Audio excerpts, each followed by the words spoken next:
there are things I said when I was answering one of the questions. I said, do whatever you can within your means.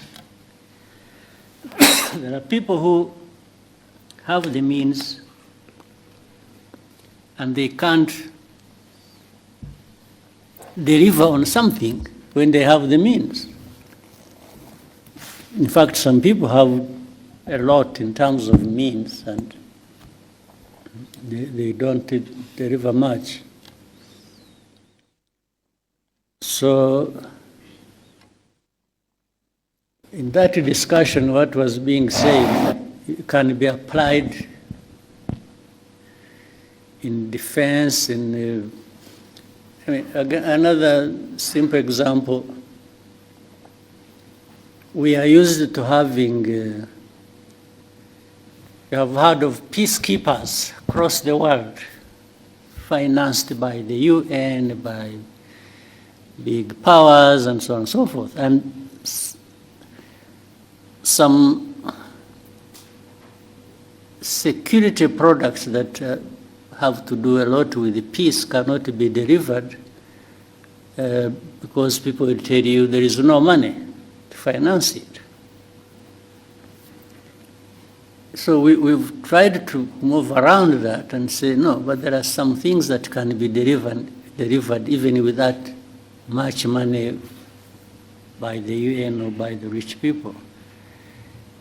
People know about Mozambique, or they think about Central African Republic. But I can remind you that, for example, you must have heard of a case in Sudan. Remember the conflict in Darfur. That was way back, even before we started having some of the things we have. Our forces went and served in Darfur,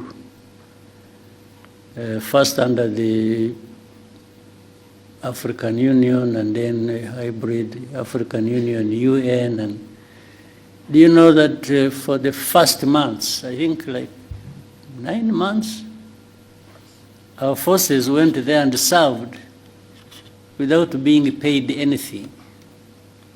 We were paying them from here. We were giving them their salaries, putting their salaries on their account here.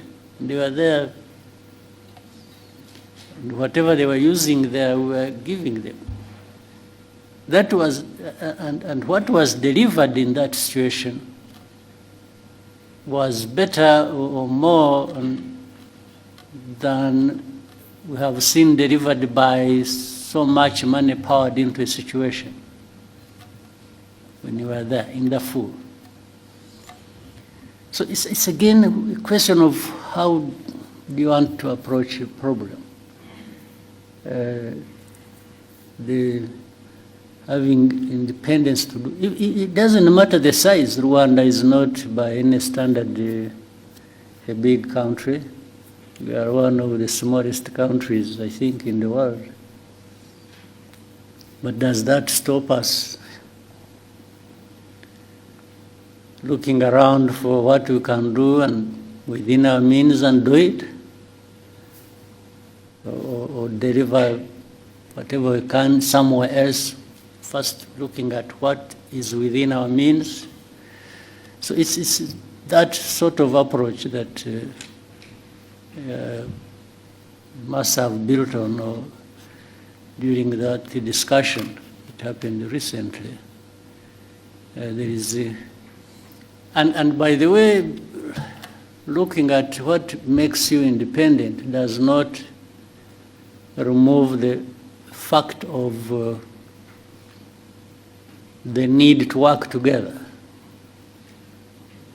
Work together, but start from a point where you people coming together, each one of you must be saying, suppose the worst comes to the worst and I'm on my own. How do I survive? How do I operate? How do I deliver to an extent whatever I need to deliver? Thank you, Excellency. In the interest of time, may we take just one last question? I don't know how many, can see many faces here, people. Maybe we try and shorten questions, and I also try my best to shorten my answers, and we take more people. Thank you, sir. We'll take 2 to 3 more questions. We'll start with you're the center. You've taught me to say so many things. I never used to speak like this, but you made me talk and talk and talk and talk and Muraho. yes, yes. Joel Talargi here from Ethiopia. I'm a tech content creator as well as software developer. So I'm here for the forum. Thank you for this chance, Your Excellency. So I have a very critical and short question for you regarding technology and AI for Africa. So to make it short, AI systems are learning what Africa is from data. So systems learn from data, and that data is wrote about us that we didn't write. So Africans didn't write those data that AI is learning.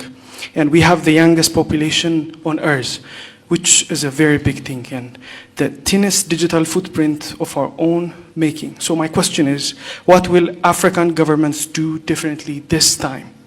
Not to consume AI, but to make sure that Africans creating content, data, and stories today are the ones training how models that will define us tomorrow. Yeah. Because every decision being made around the world is being influenced by AI. And AI is good if the data that it's trained on is good. If it's bad, it's going to be biased. And also AI is going to take jobs, and AI is going to affect the education, entrepreneurship, right, and every sector. Right. Well, so that's a good question. But the problem doesn't start with the AI. It's not, AI is something recent, right? Meaning for collecting data and not doing much with it, and collecting it in Africa, is something that precedes the era of AI.